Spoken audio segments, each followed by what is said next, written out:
Oke guys, kali ini ada servisan. Itu pada jam tangan ini itu sudah layar LCD-nya udah terbakar seperti ini ya.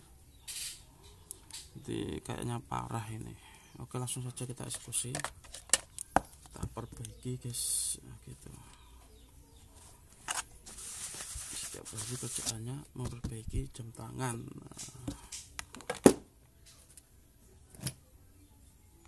Duh, bukan ini, mana sebentar. Oh ini, oh bukan.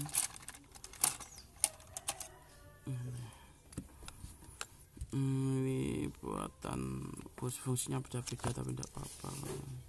Ini bisa enggak?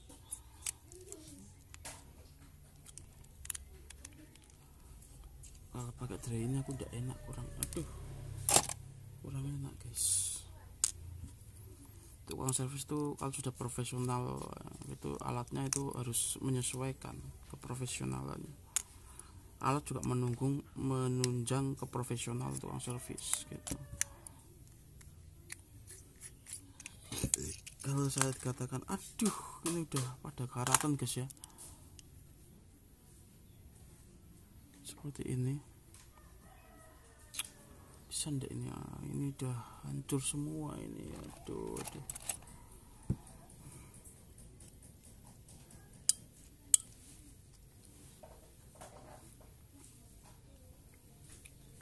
LCD-nya udah terbakar kayak gini guys, udah hancur ya.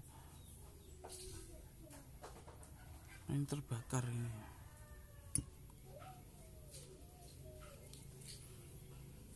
Lihat dulu.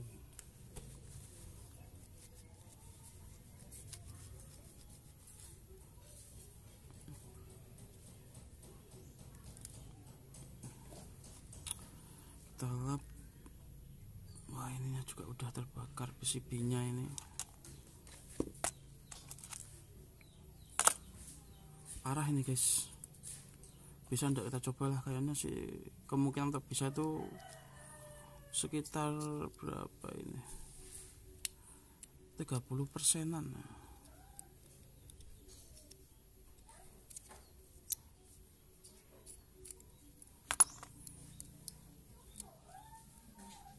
Tuh parah ini, kayaknya habis ngembun terus aja konsleting. Waduh, bocor semua ini guys.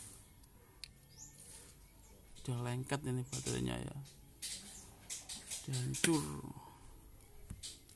sampai gini guys.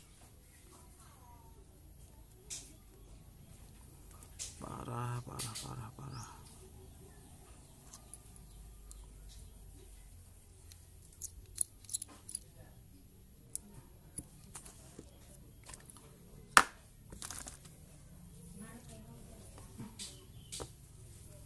Bersihin dulu.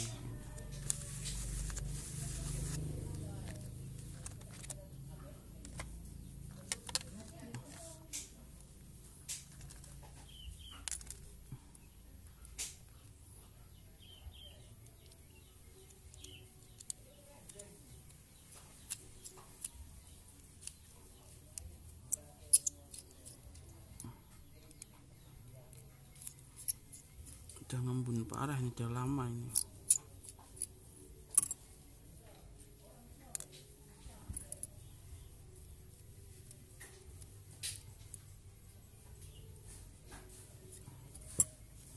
Udah terjadi busuk kayak gini guys ini. Udah rusak parah ini guys. Artinya kerusakannya ini udah sangat parah. Oh, ini mas satu lagi.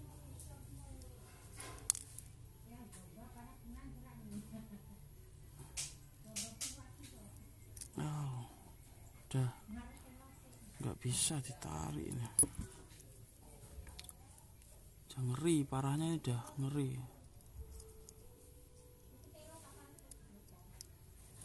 Idih.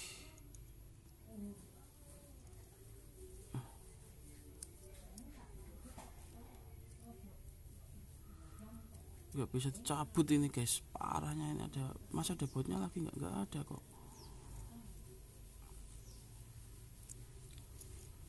Duh, udah ngeri ini, udah. Aduh. Wih, seperti ini guys. LCD-nya udah terbakar seperti ini. Kita perbaiki aja lah.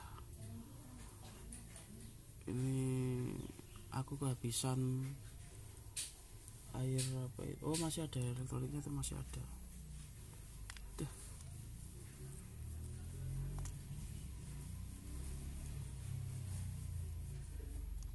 Udah seperti ini nih.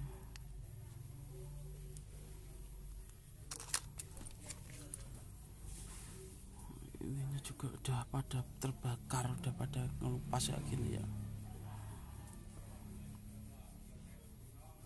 Oke, kita perbaiki aja langsung, kita bersihkan dulu pertama. Nah, gitu. Yang pertama yang kita bisa lakukan adalah mencoba untuk membersihkannya terlebih dulu ini dari semua karat.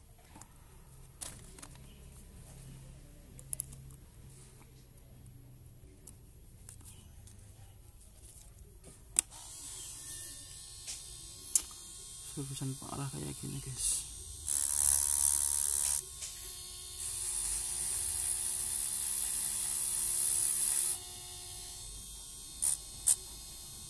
Tuh, ini udah ngelupas semua ini.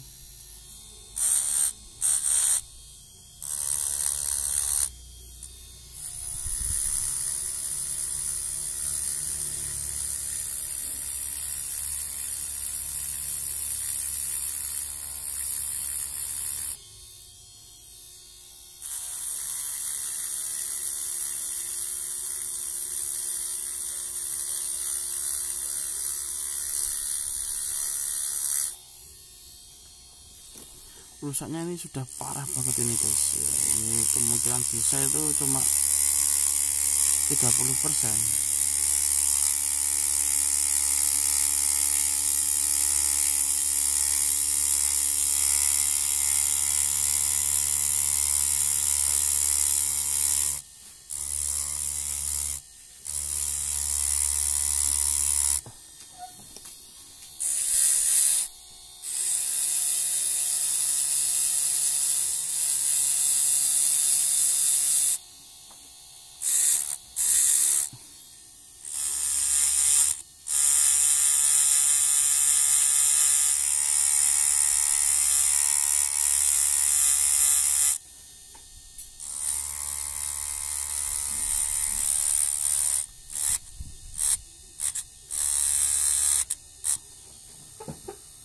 Mengambil resiko yang kemungkinannya 30% atau persentase untuk keberhasilan itu 30 itu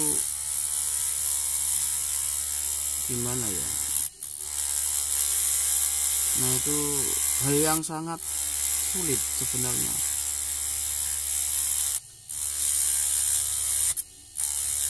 Namun kita coba dulu, siapa tahu bisa gitu.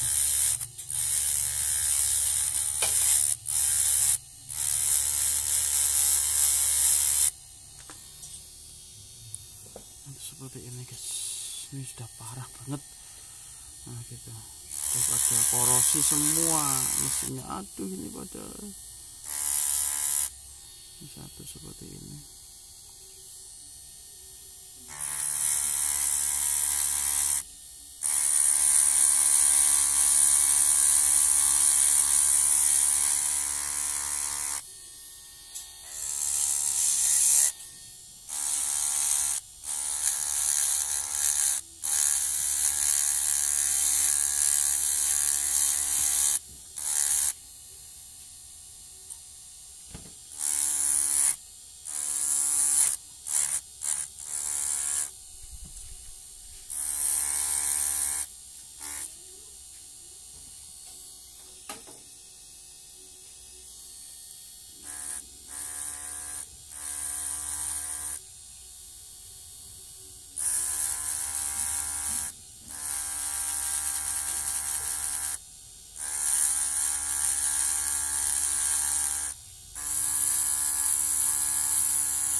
ininya pada melupas semua ini guys. Yang kita bisa lihat ini, coba seperti ini guys.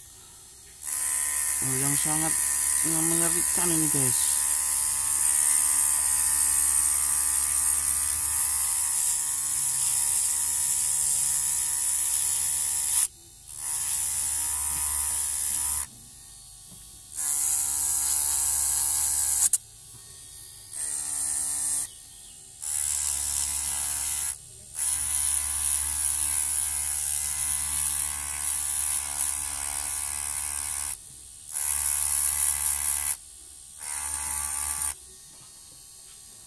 Kita bersihkan saja semua, on the drill juga enggak apa-apa dulu.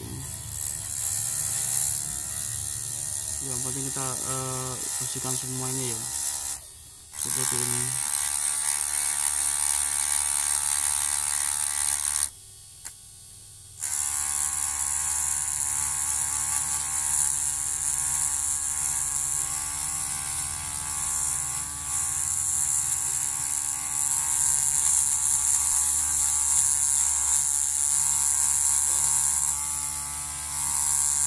Ini kalau dilihat ini sudah ngeri ini ya. Nah, ini PCB itu seperti ini guys. Nah, kalau kita buang cat hijaunya, nah itu seperti ini.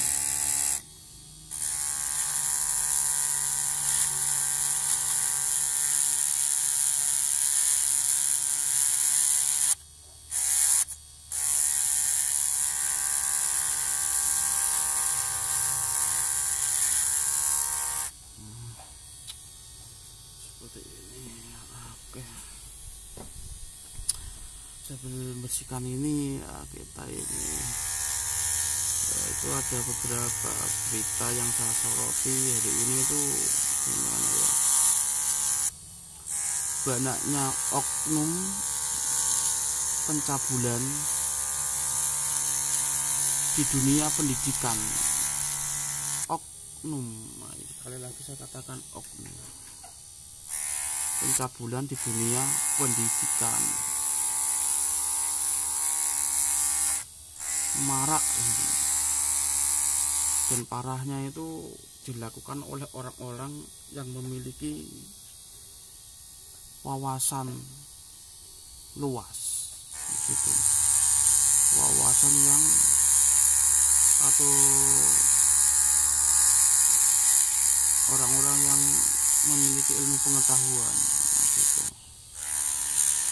Oknum pencabulan ini itu marak di dunia pendidikan, baik di kalangan sekolah formal, sekolah umum gitu, maupun juga kalangan religi, nah, itu termasuk pesantren dan lain-lain.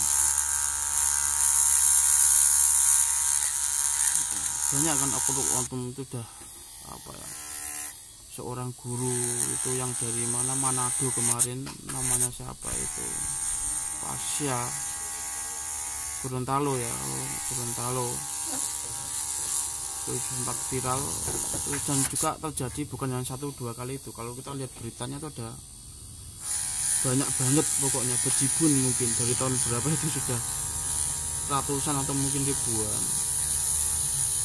Lalu yang akhir-akhir ini juga ada itu seorang ini yang aku lupa, namun salah satu intinya itu seorang guru ngaji mencabuli santrinya, katanya sperma ini bisa mengobati apa gitu, nah, gitu. Lalu yang dari Jombang juga ada itu, katanya apa, wanita itu adalah perbuatan yang mulia, melakukan hal yang tak senonoh tersebut itu adalah hal yang mulia. Mereka itu bukan orang-orang yang tidak berilmu, bukan, bahkan mereka itu orang-orang yang lebih berilmu daripada saya gitu. Di pondoknya itu ngajinya juga puluhan tahun, atau di sekolahnya itu sudah vertikal juga. Itu mereka orang-orang yang sangat berilmu tinggi, namun masih saja melakukan hal-hal yang seharusnya saya lakukan, yang pantasnya saya lakukan, bukan dilakukan oleh dia gitu.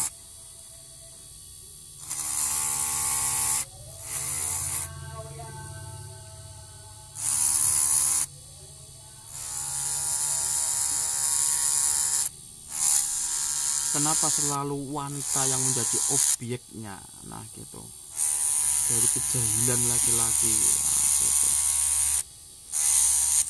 Sebelum kita membahas lebih lanjut, kita soroti dulu, bahas dulu kasusnya hari ini gitu. Pencabulan seperti itu bukan hanya di kalangan pendidikan sebenarnya, namun yang tidak pantas kalau di dunia pendidikan gitu, yang tidak pantasnya itu di situ. Kita pahami dulu sifat-sifat dari pelaku ini. Nah, pelaku ini adalah rata-rata adalah orang-orang yang memiliki pengaruh terhadap korbannya. Nah, gitu. Seperti seorang guru ngaji, kalau guru ngaji itu kan santrinya didoktrin untuk patuh terhadap guru ngaji tersebut ya. Kalau misalkan dalam dunia santri, dunia religi itu, kalau yang lain saya nggak tahu, karena yang saya tahu adalah itu. Mungkin yang lainnya juga sama. Sudah saya katakan, semua ada unsur kesamaan jika itu dilakukan oleh faktor-faktor yang sama gitu. Kembali lagi ini, guru ngaji atau apa ini menggunakan doktrin seperti itu, bahwa seorang santri harus takdim, harus patuh terhadap gurunya gitu. Kalau tidak itu kualat gitu. Doktrin seperti itu yang kemungkinan diikuti santri-santrinya gitu. Doktrin seperti itu, aku yang tidak sukanya itu situ. Kalau ini kembali lagi, setiap individu berbeda, namanya juga orang sudah berkuasa atas barang yang digendaki ya gitu, akhirnya dia memanfaatkan, maka terjadilah hal-hal yang tak senonoh seperti contoh-contoh ini. Itu yang di Bandung itu kurang besar apa orangnya, itu pesantrennya udah besar. Nah, gitu, ilmunya juga sangat luas wawasannya, kurang apa. Namun seperti itu. Ada juga yang dulu gencar banget waktu masih muda itu,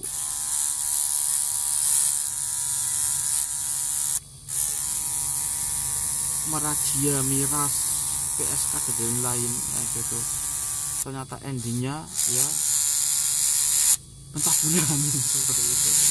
Nah ini kalau misalkan orang tua yang punya anak wanita itu ya, pesantren sekarang udah gak relevan gitu, miris gitu.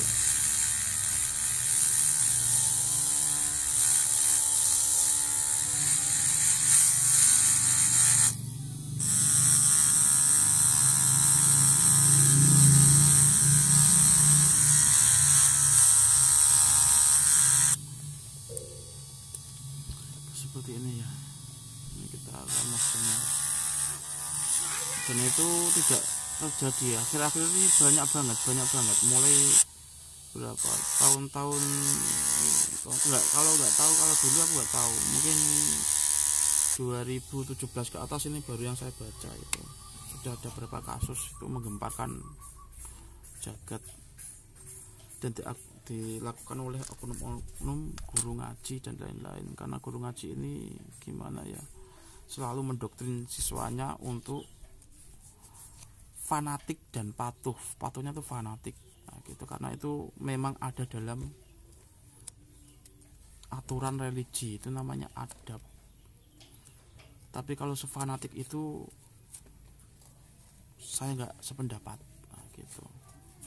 Saya nggak sependapat, nggak sefanatik itu, patuhnya nggak sefanatik itu, seperti itu. Makanya kita perlu logika, mekanisme dan logika itu.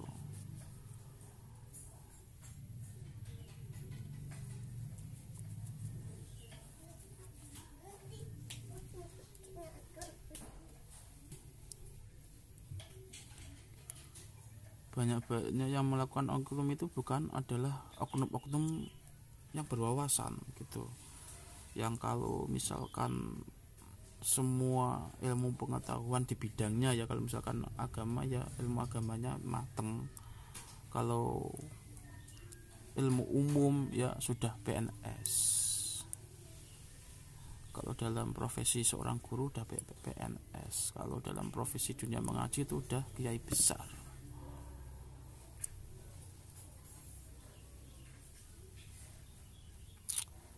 Ini kalau kita membahas individu ya seperti itu, semua pria, nah gitu. Nah, itu sama halnya seperti binatang buas. Aduh ini oh ini apa ini, reflektor ini guys. Oh ini LCD yang sudah yang pecah ya. Ini LCD udah, maksudnya ini yang kaca. Nah itu kita lihat di sini itu udah mengetahui ya, di sini ya kita bisa membelah LCD itu kaca ini guys. Ini reflektor, terus nah ini LCD yang sudah terbelah ini, itu seperti ini ya.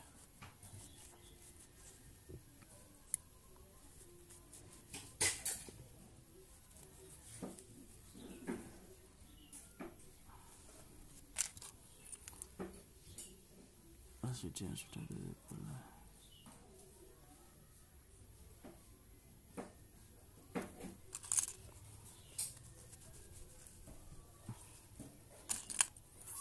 Nah ini itu udah kayak gini.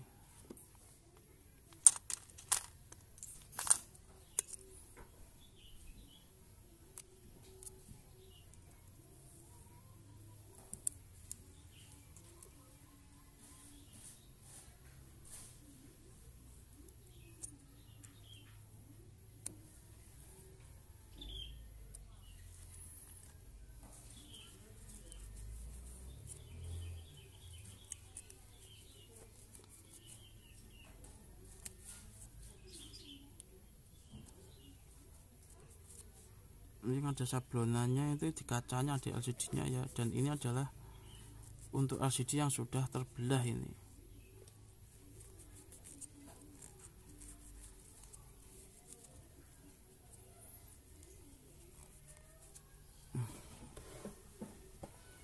Itu kaca LCD yang sudah terbelah. Kemudian ini sudah terbelah ini, jarang-jarang ada menemui sampai terbelah ini ya. Di dalam LCD ini, ini di sini ya. Di dalam LCD ini itu ada polaris, di dalamnya LCD ada polaris. Jadi LCD itu sebenarnya kalau dijabarkan luas itu ada polaris, kaca LCD, polaris tengah, terus kaca luar LCD, polaris lagi bagian belakang, baru ini reflektor. Nah reflektor itu bisa seperti ini, juga bisa dinamakan reflektor.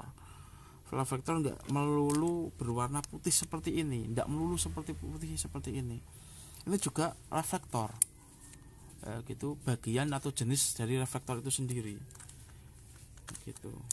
Ini juga bisa dinamakan reflektor gitu. Reflektor itu fungsinya untuk apa?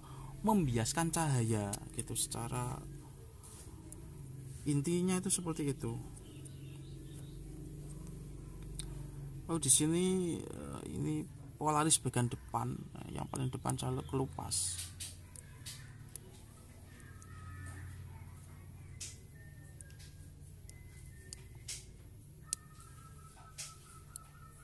Nah ini polaris bagian depan.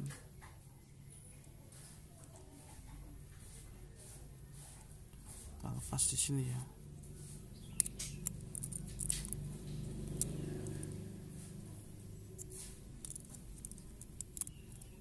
Maksud ini bukan bagian dari polaris, kalau ini plastik poralis itu ya, yang belum dilepas ya kan.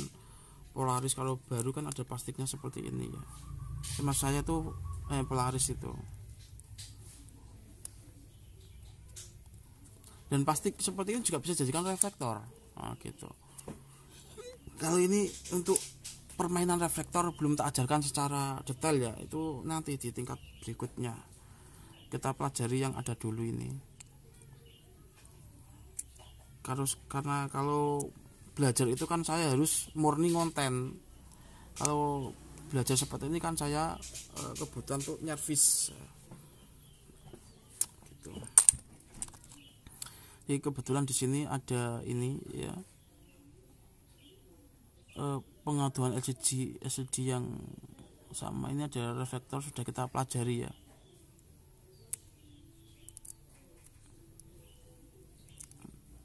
Ini polaris bagian depan.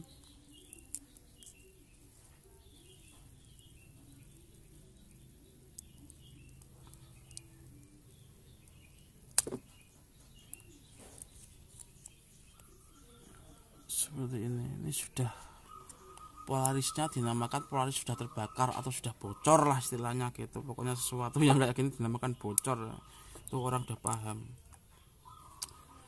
Lalu ini kaca LCD.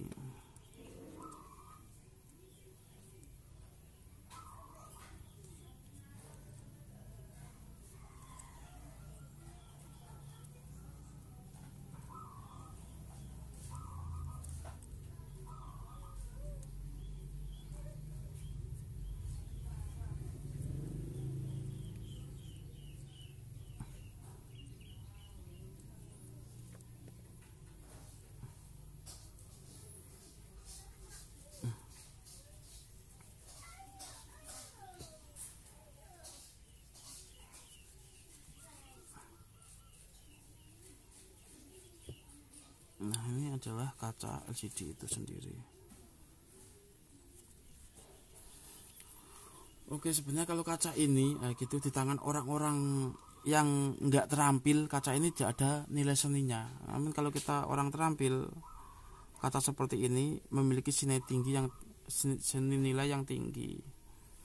Nanti tak buat seni bisa.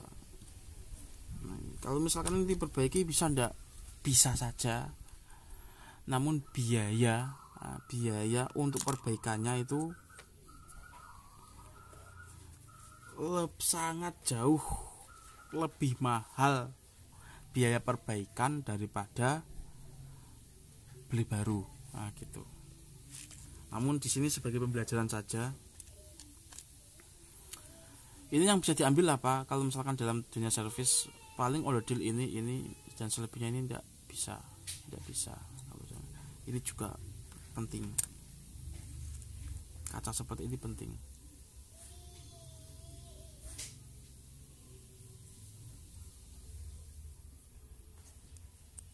Oke.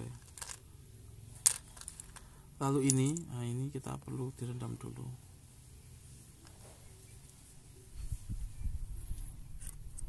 Dan ini, oke, kita pelajari dulu ya. Ini adalah bagian dari reflektor udah kayak gini.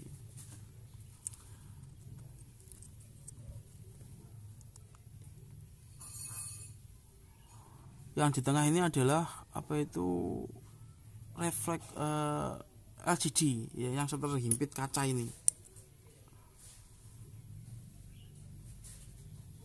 Terhimpit kaca, di dalam kaca dia. Seperti ini ya, ini yang sablonan di luar. Nah, gitu.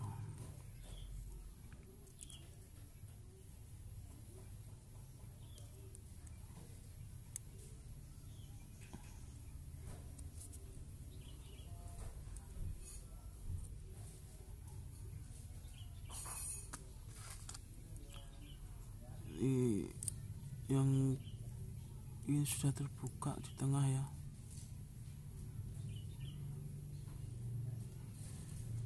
Ini sudah sangat lama sehingga sampai terkelupas, ini sudah sangat lama.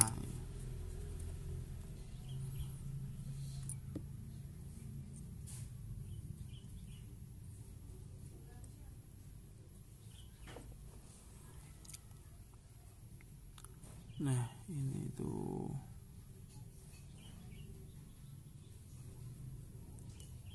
sebentar, tak bersihkan dulu.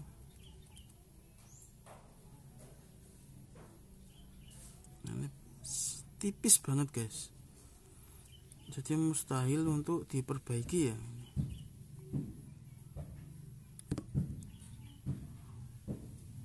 Ya itu kan mungkin bisanya ya di ahli LCD, namun ahli LCD sampai sini tetap ya kayaknya sih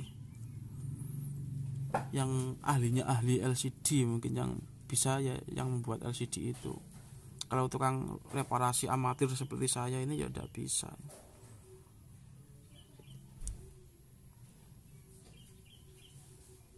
Ya memang serba bisa, tapi kan membias. Kalau serba bisa itu membias. Saya tak bilang kan kalau misalkan tenaga matahari itu bisanya segitu, tapi tidak bisa membakar, gak bakar selembar kertas pun tidak bisa matahari itu. Apalagi membelah gunung itu tidak bisa. Padahal itu panasnya berapa derajat Celcius. Namun sinar X yang hanya berapa ratus atau berapa ribu Celcius itu bisa membakar kertas itu dengan mudah, atau membelah gunung, bahkan membelah gunung. Sinar X, sinar laser itu. Dan matahari yang jauh lebih panas malah tidak bisa. Karena fokus kita itu membias. Jadi kita bisa semuanya, tapi tidak ada yang spesial. Pasti ada yang spesial, itu cuma salah satu, itu seperti itu.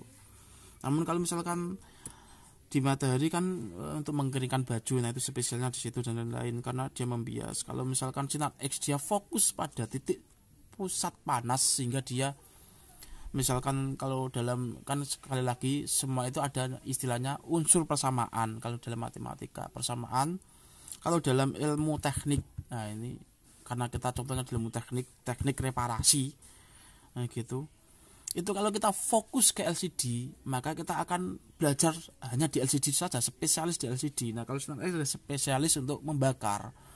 Jadi dia fokus, titik panasnya itu nggak seberapa dibanding matahari, namun dia fokus satu titik, itu fokus untuk membakar. Akhirnya bisa membelah gunung, menghancurkan baja, dan membakar kertas, seperti itu. Kalau dalam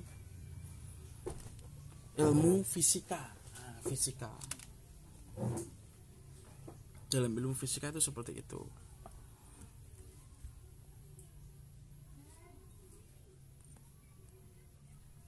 Kalau matahari itu membias, ya gitu. Itu biasanya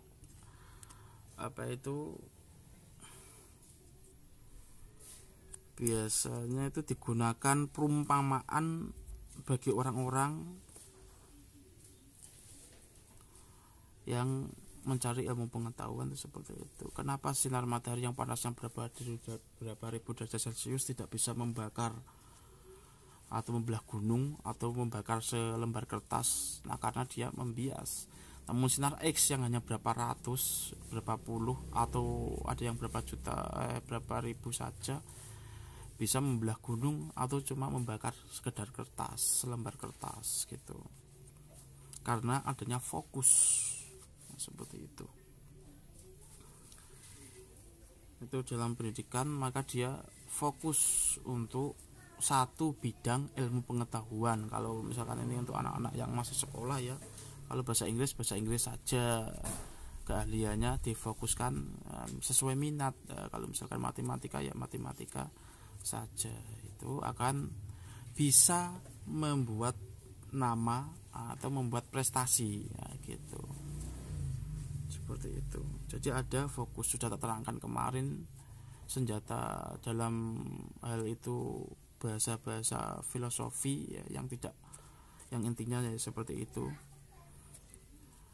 Keahlian manusia dan hewan itu sama, seperti ini juga karena adanya fokus. Kalau yang dunia metafisika ini, fokus itu digunakan, konsentrasi ini untuk menghancurkan hal-hal yang bersifat metafisik. Kalau di dalam dunia fisik tidak bisa, itu melanggar hukum alam gitu. Kenapa sinar X bisa? Karena itu adalah hukum fisika. Kalau misalkan pikiran kita itu adalah metafisika, jadi hanya bisa digunakan di alam metafisika, tidak di alam fisik gitu.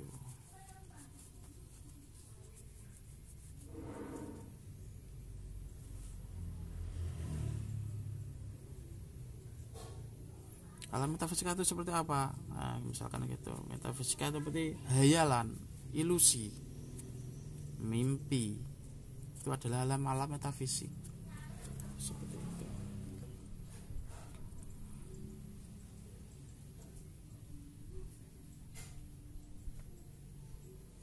Oke, karena ini sudah seperti ini ya pembelajaran kita, saya akhiri. Ini pokoknya intinya ini teman-teman rangkum sendiri ya, karena kita tidak ada apa itu judul harus belajar ini nggak ada, ini mengalir apa adanya sesuai yang saya service. Oke, nanti saya tetap nanti channel Jendela Wali.